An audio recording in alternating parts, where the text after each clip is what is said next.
Crime control news में खुशामदीद। मैं हूं आपकी होस्ट रजीना खान। आप देख रहे हैं क्राइम कंट्रोल न्यूज HD। मजीद जानते हैं हमारे नुमाइंदे की इस रिपोर्ट में।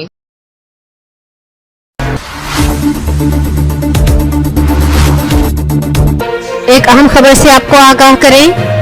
फोर्ट अब्बास के कस्बा मरोड के करीब हाकड़ा केनाल में दो मुख्तलिफ मकामात पर 30 फुट चौड़ा शगाफ पड़ गया। महकमा नहार के मुताबिक शगाफ से गंदम की तैयार फसल ज़ेरे आब आ गई।